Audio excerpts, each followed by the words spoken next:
voz de los protagonistas. En Contextos. Con nosotros el ingeniero Gerardo Puente, consultor en políticas públicas.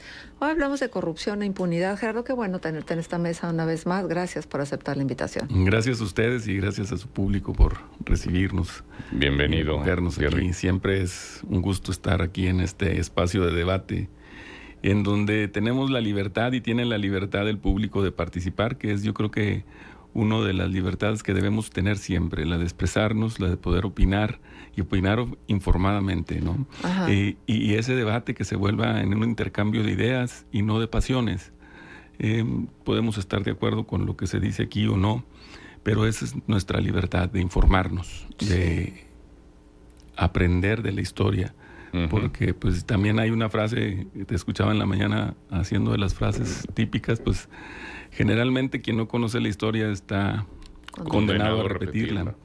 Y pues yo creo que tenemos 6 años y lo que va de este gobierno con mucha polémica, y quien no ha vivido o de cerca la historia, con muchos jóvenes y no la han estudiado, pues no tienen el contexto de lo que muchas veces los que no estamos a favor de las políticas actuales opinamos.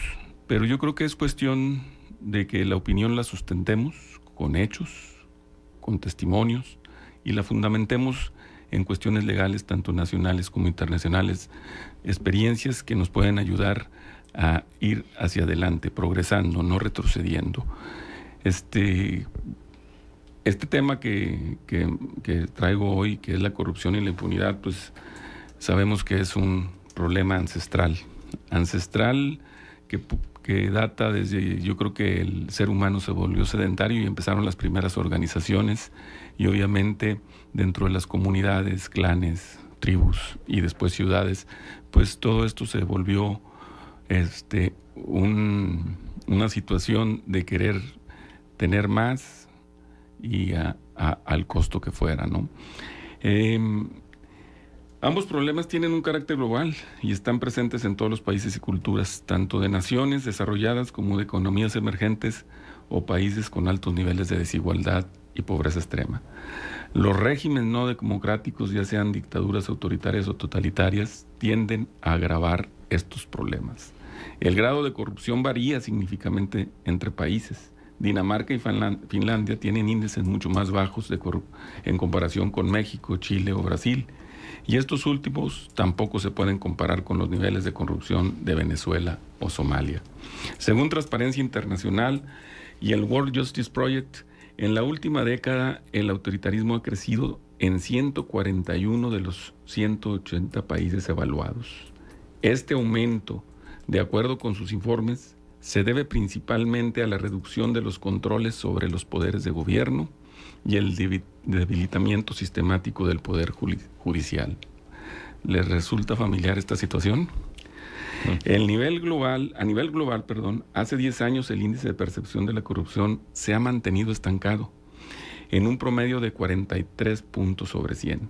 De los 180 países evaluados por Transparencia Internacional, solo 69 están por encima del promedio, 6 se encuentran en la media y 105 están por debajo. Desde 2012, México ha ocupado consistentemente el deshonroso puesto 126, con 33 puntos, siendo el país más corrupto de la Organización de Cooperación y Desarrollo Económico, OCDE por sus siglas, a la par de naciones como Kenia, Togo y El Salvador. En cuanto al índice de Estado de Derecho elaborado por el World Justice Project, México se encuentra en la posición 118 de 142, siendo superados por países como Turquía, Honduras, Angola y Nigeria. Este índice evalúa 8 factores: límites al poder gubernamental, ausencia de corrupción, gobierno abierto, derechos fundamentales, orden y seguridad, cumplimiento normativo, justicia civil y justicia penal.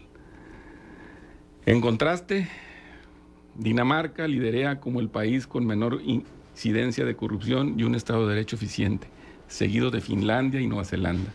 Sin embargo, el estudio de Transparencia Internacional subraya un tipo particular de corrupción que afecta a los Países Bajos en índices de corrupción interna, la corrupción que practican los empresarios y los grandes consorcios en los países al exterior, ¿sí? Obviamente para privilegiarse de contratos y otras situaciones. Pero en ese sentido, ¿siempre hay algún puente con el ejercicio de la función pública? Es decir, ¿la corrupción del empresariado tiene que ver con la corrupción de los funcionarios? No tiene que ver, pero se propicia. La base de la corrupción es la corrupción política gubernamental, ¿no? Sí, eso es la base. Pues sí. Pero esa corrupción que no se combate, que no se ataca, permea hacia otros sectores, ¿verdad? Sí, pero sigue está siendo vinculada, está vinculada. O está vinculada ¿sí? a la corrupción de los funcionarios, porque las exenciones de impuestos, los permisos para colocarse aquí y allá, la información privilegiada que reciben las adjudicaciones directas. Sí. Siempre hay, para corromperse se requieren dos, ¿verdad? El que corrompe y el corrompido, ¿no? Y a veces se promueve de un lado, se promueve de otro. Exacto. Es de ida y vuelta. Los papeles. Sí. Bueno, en esta situación nos impone un reto formidable que requiere al menos 4 acciones claves. Promover la participación ciudadana y la conciencia sobre la importancia de involucrarse en los asuntos públicos, utilizando los mecanismos legales y formales que ofrece la ley, sin excluir el derecho a la protesta y a la resistencia social masiva. Lo decía Luis Fernando, ¿no? Hacer valer el derecho a la información consagrado en el artículo 6 de la Constitución a través de la transparencia y rendición de cuentas, lo que hace indispensable contar con un marco legal e institucional que garantice tal derecho. Yo creo que en hacer valer el derecho a la información, los medios de comunicación siempre han jugado un papel preponderante. Antes del 2000, que no existía realmente la transparencia en la información y que nomás se limitaba al culto de rendir un informe cada 1 de septiembre, que era el día del presidente, los medios eran los que hacían el papel de la transparencia.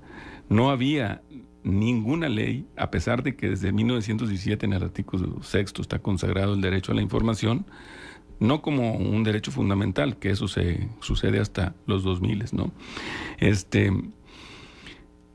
Yo creo que es lo que tenemos que cuidar en estos momentos, que continúe ese derecho a estar informados y practicarlo, porque el IFAI se creó apenas en 2005, ¿sí? Y todas las reformas han sido en este siglo, en estas 2 décadas. En el 2014 se transforma en INAI, y ya con otras facultades, porque antes nada más eran sujetos obligados el gobierno y el legislativo, y después se fue ampliando a sindicatos y a todos los entes autónomos, y fue creciendo, y fue haciéndose como un derecho fundamental. Ajá, ¿no? Pero Gerardo, por ejemplo, con la muy probable desaparición del INAI, ¿qué desaparece junto con el INAI? Pues desaparece la certeza de que podamos tener acceso realmente a la información. Queramos o no, yo creo que quien más lo utilizaba, el sistema del INAI de información, son los medios de comunicación y los académicos. ¿Sí? Y las organizaciones no gubernamentales de la sociedad civil, ¿sí? Movilizadas, que siempre han impulsado. En 1996, cuando se crea el IFE, el impulso de la transparencia viene a la par de las organizaciones civiles.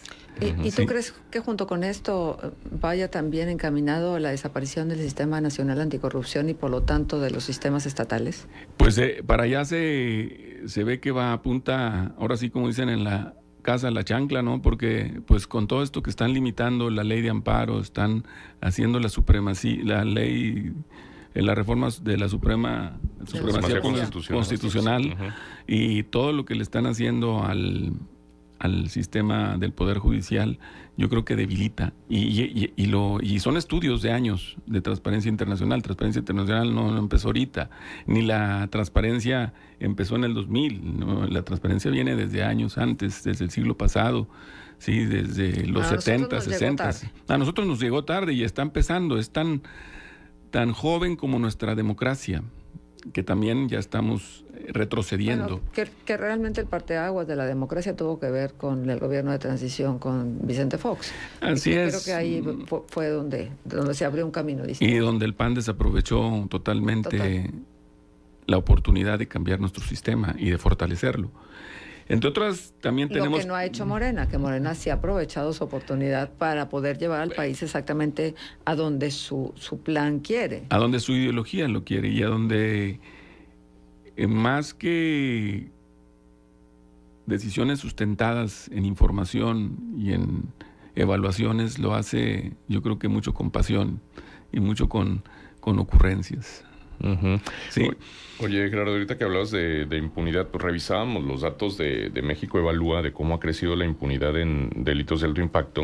Entonces, nada más para repasar, a nivel nacional, 96.3% de los delitos denunciados e investigados en el Fuero Común quedan impunes, pero hay delitos que todavía aumentaron esos números ya altos y aberrantes de impunidad. Por ejemplo, la desaparición forzada, 99.5%, la extorsión, 98.4%, el fraude, 97.2%, y el homicidio doloso, 96.8% de impunidad.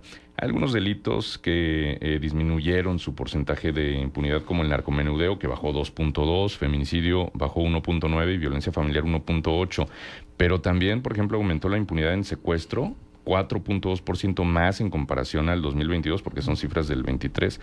Desaparición aumentó 3% la impunidad y homicidio 1.1% la impunidad. Oaxaca, Jalisco y Colima con 99.9, 99.1 y 97.5 son las entidades más impunes del país. ¿Qué nación es esta? O sea, ¿por qué esta es la realidad? O sea, ¿por qué se comete un delito y hay 1% de probabilidad de que quien lo cometió tenga una consecuencia?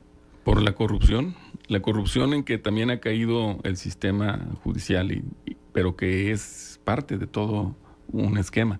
Y qué bueno que lo dices, porque ahí la gente tiene que ver la importancia de por qué combatir la corrupción, la importancia del INAI, la importancia de la transparencia en la información y de la rendición de cuentas.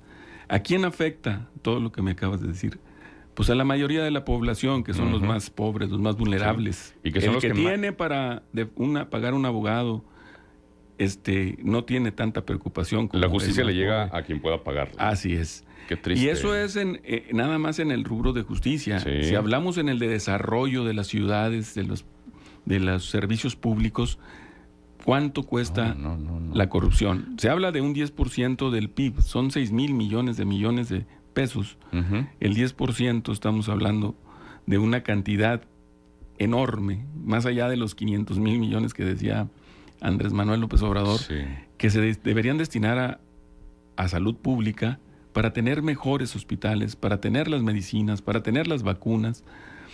Está bien que existan los programas sociales, pero está bien desde el punto de vista en que se han hecho los análisis de que debe dividirse el presupuesto del gobierno en 33% a tercios, 33% para el desarrollo económico, 33% para el gasto gubernamental, 33% para el apoyo social, pero eso está totalmente desbalanceado siempre. Sí. ¿Qué más ataca la corrupción? Pues ataca al bolsillo, porque te cuesta. Claro. Lo vimos con Saúl en la entrevista en esta semana, cómo extorsionan a los traileros, de carga, los transportes de carga. Terrible situación. Terrible.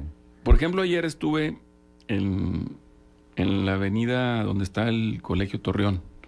No me acuerdo cuál es, Ocampo. Ocampo. Uh-huh. Sí, me estacioné ahí porque empecé a chatear y estaban unos tránsitos. Llegaron en una moto particular, llegaron en un vehículo particular, se pararon y en 10 minutos pararon más de 6 gentes y a todas le pidieron mordida.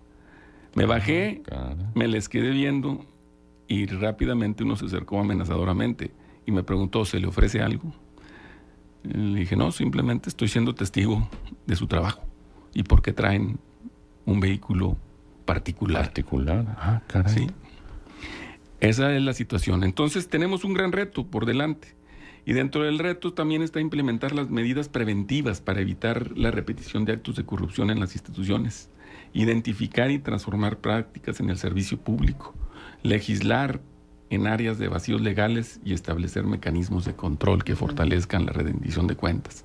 Además, debemos fortalecer el sistema de justicia para garantizar la autonomía y la capacidad de juzgar y sancionar la corrupción. Por eso siempre va de la mano la corrupción y la impunidad, porque no se castiga. Exacto. Sí. Ningún funcionario público de alto nivel ha sido castigado. Sí. La única venganza ha sido Rosario Robles. Sí. Y bueno, y eso en todos los niveles de gobierno. En todos. Ajá. Y desgraciadamente creo que así seguiremos, porque no hay voluntad. Porque no hay voluntad. Porque es un sistema, es un modelo de ejercer la función pública y de tener la responsabilidad. Pues hay mucho que hacer. Vamos Gerardo, hacia atrás. Pero hay mucho que hacer. Así es. No hay que dejar de ver hacia adelante, aunque vayamos hacia atrás. Aunque vayamos hacia atrás, como lo decía bien Luis García Oizaí, tenemos que sacar ese espíritu lagunero mexicano de seguir. Ese coraje mexicano. Además. Muchas gracias, Gerardo, por tu presencia. Siempre un gusto tenerte aquí. El ingeniero Gerardo Puentes, consultor en políticas públicas, estuvo con nosotros. Gracias a todos ustedes. Vamos a la pausa, regresamos.